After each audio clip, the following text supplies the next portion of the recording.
Friends, welcome to my channel excellent coaching. आज human existential theory के बारे में बात करेंगे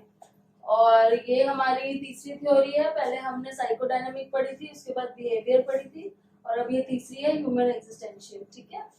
अब इसमें क्या है, कॉज ऑफ डिस्ट्रेस क्या है हमारा। कॉज ऑफ डिस्ट्रेस का मतलब जो प्रॉब्लम्स होती हैं, साइकोलॉजिकल स्ट्रेस होता है, एंजाइटी होती है, फियर होता है, ये सब जो हमें डिस्ट्रेस होता है इसका कॉज क्या है। According to this theory, loneliness अगर किसी को फील हो रही है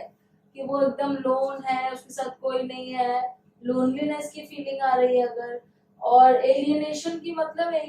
मतलब है अचानक से अपने आप को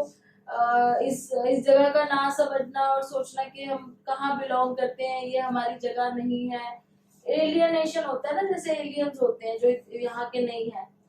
कहीं ऐसी जगह आपको जाना पड़ गया, रहना पड़ गया जहाँ पे आपको लग रहा है कि हम यहाँ बिलोंग नहीं करते हैं, यहाँ पे आप एडजस्ट नहीं कर पा रहे हैं,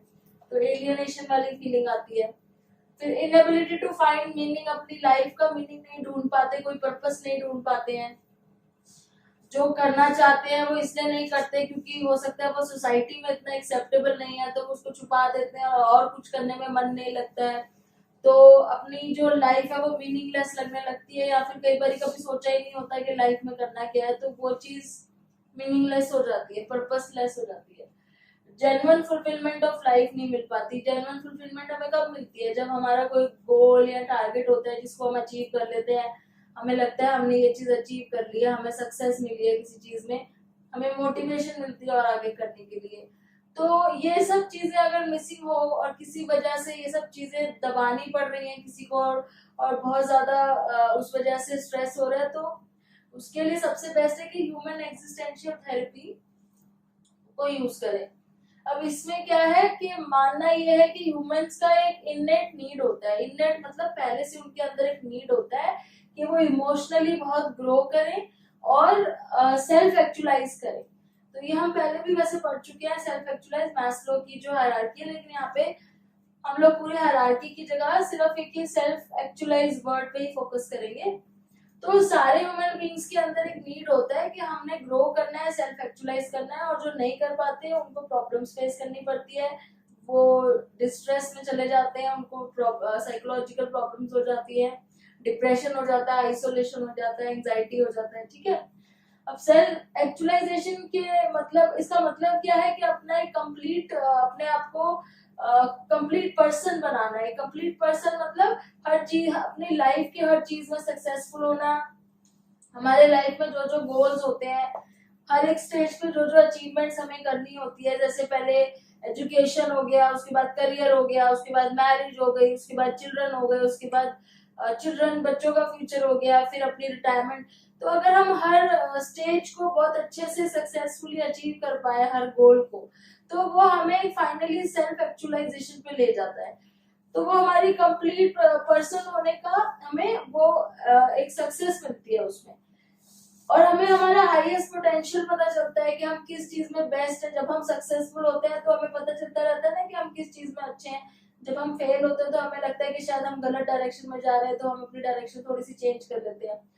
तो ये हमें अपने हाईएस्ट पोटेंशियल तक पहुंचने की जो हमारे अंदर एक नीड होती है, ये सेल्फ एक्चुअलाइजेशन है। अब जो ये चीजें नहीं कर पाते हैं वो उनको प्रॉब्लम आती है, क्योंकि उनको ये लगता है कि ये तो एक हमारा ऐसा अचीवमेंट है जो लाइफ में होना ही चाहिए, अदरवाइज उनको कंप्लीट नहीं लगता, सेटिस्फाइड नहीं लगता, ऐसा लगता है कुछ मिसिंग है। Require free expression of emotion. Self actualise करने के लिए हमें इमोशंस को फ्रीली एक्सप्रेस करना आना बहुत जरूरी है। कोई भी हमारा जो ऐसा टास्क है जिसको हमने अचीव करना है अपने फुल पोटेंशियल तक पहुंचने के लिए, उसमें बहुत जरूरी है कि हम अपने इमोशंस को फ्रीली एक्सप्रेस कर पाए। ठीक है, और कभी कभार क्या होता है कि कुछ ऐसे इमोशंस होते हैं जो हमारी सोसाइटी और फैमिली एकदम दबा के रखती है। जैसे कई बार आपने घर में सुना होगा कि बोला जाता है कि बहुत ज्यादा किसी को अपनी सक्सेस नहीं दिखानी है, नजर लग जाएगी, और कुछ इस तरह की चीजें होती है जिसका कोई लॉजिक नहीं होता है, या फिर लगता है कि इस तरह से करने से किसी को हार्म हो सकता है। तो फैमिली और सोसाइटी हमारे इमोशंस को, हमारे फ्री एक्सप्रेशंस को, जो हम चाहते हैं फ्रीली सबके सामने बोलना, जैसे बहुत ही कॉमन सा एग्जांपल, अगर आपको ये बोला, आपने देखा ही होगा कि पॉलिटिकल पार्टी अगर कोई है उसके अगेंस्ट फ्रीली आप बोलो तो आपके अगेंस्ट कितने सारे लोग खड़े हो जाते हैं बोलने के लिए। तो आपको फ्रीली अपनी इमोशंस एक्सप्रेस करने में बहुत सोचना पड़ता है कि सोसाइटी फैमिली उस चीज के अगेंस्ट ना हो जाए, किसी का हार्म ना हो जाए, उसमें किसी को नुकसान ना हो जाए, आपको नुकसान ना हो जाए। तो इसलिए क्या होता है ना, जब ये चीजें कर्व बाय सोसाइटी और फैमिली कर्व मतलब दबाई जाती है तो उससे आपका बिहेवियर डिस्टर्ब होता है, क्योंकि अंदर ही अंदर आपकी वो इमोशंस चल रही होती हैं और वो जब तक आपकी बाहर नहीं आ पाती, आप अपना एक पोटेंशियल नहीं रीच कर पाते, जो अपने एक्सप्रेशन है उसे बाहर नहीं दिखा पाते, और नेगेटिव थॉट्स आने शुरू हो जाते हैं आपके माइंड में जब आप शेयर नहीं कर पाते। अब जैसे कुछ एग्जांपल मैंने यहाँ लिखे हैं, जैसे डांसर्स होते हैं या सिंगर्स होते हैं या आर्टिस्ट होते हैं। जनरली आपने देखा है कि कोई अगर एकेडमिक लाइन में जाने के लिए बहुत ज्यादा अपने आप को एक्सप्रेस करे तो सब सपोर्ट करते हैं, लेकिन अगर कोई इस तरह की लाइंस चूज करता है जो इतनी ज्यादा आजकल तो बहुत सिनेरियो चेंज हो गया है, लेकिन फिर भी बहुत जगह ऐसी है, मैं सिर्फ सिटी की बात नहीं कर रही, आप अगर रूरल एरियाज में जाओ, बैकवर्ड एरियाज में जाओ, तो वहां पे इस तरह के प्रोफेशंस होते हैं, डांसर सिंगर, इस तरह के एक्सप्रेशंस तो कोई रिलीज मतलब ये दिखा भी नहीं सकता, किसी को शो नहीं कर सकता है कि आप अपने डांस करके मूव्स दिखा रहे हो या आप दिखा रहे हो कि आप डांस करना चाहते हो आगे जाके इसको प्रोफेशन। तो मान लिया कि आपका वो पोटेंशियल है बहुत अच्छा आपके अंदर डांस करने का, जो आपको सेल्फ एक्चुअलाइज करने में हेल्प कर सकता है, लेकिन सोसाइटी और आपकी फैमिली उस चीज को अलाउ नहीं करेगी, क्योंकि उनके अकॉर्डिंग शायद ये ठीक नहीं है या फिर हार्मफुल है उनके लिए, सबके लिए। तो ये जस्ट एक एग्जांपल है कि कैसे ये वाले प्रोफेशंस को पहले बहुत ज्यादा जैसे फिल्मों में भी आपने देखा है कि जब कोई फीमेल आर्टिस्ट आना चाहती होती है तो उनके पेरेंट्स बहुत ज्यादा उसको डिस्करेज करते हैं, उनको ये लगता है कि ये हमारी सोसाइटी में रहने लायक नहीं रहेगा अगर ये फिल्मों में जाएगी या एक्टिंग। तो ये सब चीजें है ना, ये आपके डिजायर्स को जब इतनी इमोशंस को दबाती है तो आपके अंदर वो डिस्ट्रेस होना शुरू हो जाता है, आपकी लाइफ का मीनिंग खत्म होना शुरू हो जाता है, क्योंकि आपने तो एक ही चीज सोची होती है और वो आप नहीं कर पा रहे होते और आपका फिर कहीं और कुछ मन नहीं लग रहा होता, तो आप एकदम लोनलीनेस एलियनेट, आपको जबरदस्ती कोई और प्रोफेशन करना पड़ जाता है तो आपको वहाँ पे एलियनेटेड फील होता है। तो प्रोफेशन में एक एग्जांपल दे रही हूँ, ऐसा हर किसी कभी भी कहीं भी हो सकता है, आप किसी कई जगह पे रह रहे हो जहाँ पे एडजस्ट नहीं कर पा रहे, या काम कर रहे हो, या किसी के साथ आपकी मैरिज हो गई जिसके साथ एडजस्ट नहीं कर पा रहे हो, मतलब लाइफ के किसी भी सिचुएशन सर्कमस्टांस में ये वाली फीलिंग्स आ सकती है जब आप अपने इमोशंस नहीं एक्सप्रेस कर पाते। तो एग्जिस्टेंशियल थ्योरी यही कहती है कि इसका क्या कहना है कि हीलिंग कैसे होगी अगर अब किसी को इस वजह से प्रॉब्लम हो रही है कि वो उसकी फीलिंग नहीं एक्सप्रेस कर पा रहा है इमोशंस को, तो कैसे हील किया जाए। तो पहले तो हीलिंग ऐसे होगी कि क्लाइंट पहले ये देखे कि ऑब्स्टेकल्स आ कहाँ रहे हैं। ऑब्स्टेकल्स का मतलब है OPSTSCL, ऑब्स्टेकल मतलब रुकावटें कहाँ पे आ रही है, क्या चीज है जो उनको रोक रही है, क्या लोगों की थिंकिंग ऐसी है कि कुछ और वजह है, तो क्या रुकावट कहाँ आ रही है, उनके सेल्फ एक्चुअलाइज होने के प्रोसेस में कहाँ प्रॉब्लम आ रही है, और जब वो उसको रिमूव कर पाए, उस प्रॉब्लम को सॉल्व कर पाए, वो ऑब्स्टेकल्स को हटा पाए, तो हीलिंग होती है। लेकिन अपने आप नहीं कर पाते हैं क्योंकि इतने ज्यादा डिस्ट्रेस में चले जाते हैं कि अपने आप अपनी हीलिंग करना मुश्किल हो जाता है, अपने आप को ठीक करना, क्योर करना। तो हमें ह्यूमन एग्जिस्टेंशियल थेरेपी की हेल्प लेनी पड़ती है। तो उसमें क्या होता है, जो थेरेपिस्ट होता है उसको क्लाइंट को वो चीज देता है जो उसको बाहर नहीं मिल पा रही है, जैसे कि एक ऐसा एनवायरनमेंट देता है जो कि परमिसिव और नॉन जजमेंटल हो, मतलब वो उसको बोलता है कि आपके मन में जो है आप मुझे बताओ, मैं आपकी बात सुनना चाहता हूँ और आप जो बोलोगे मुझे पता है उसमें कुछ गलत नहीं है, आपकी सोच एकदम ठीक है। तो क्लाइंट अपनी शेयर करता है फीलिंग्स इमोशंस जो बाहर नहीं कर पा रहा होता है, क्योंकि उसको पता है बाहर एक्सेप्ट नहीं होगा।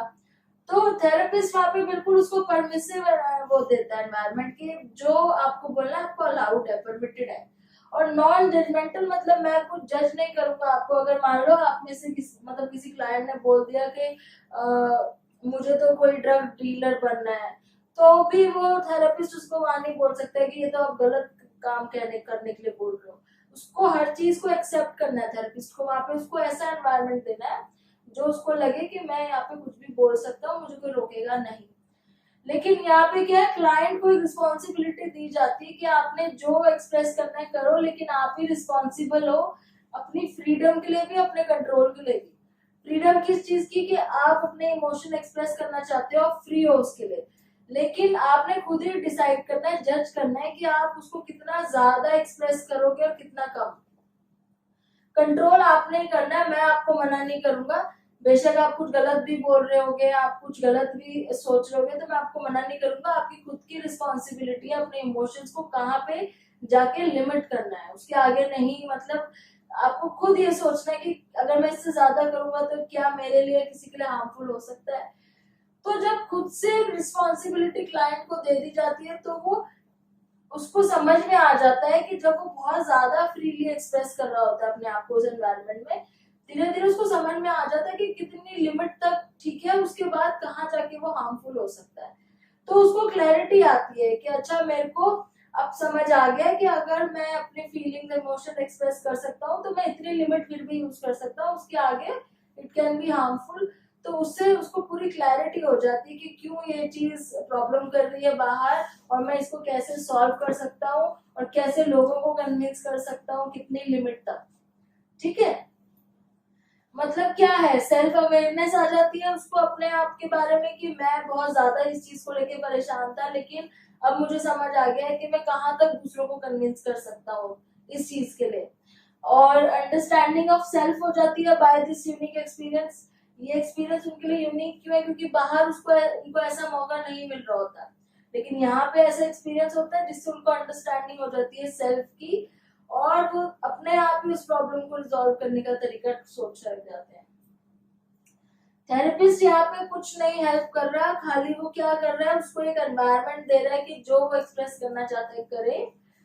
और उस एज अ फैसिलिटेटर, मतलब कोई चीज फैसिलिटी देना, प्रोवाइड करना, और एज अ गाइड काम कर रहा है। गाइड कैसे, उसको बताते हुए कि क्या चीज, डायरेक्शन कैसे है, क्या है, मतलब कुछ मना नहीं कर रहा पर डायरेक्ट कर रहा है। ओके,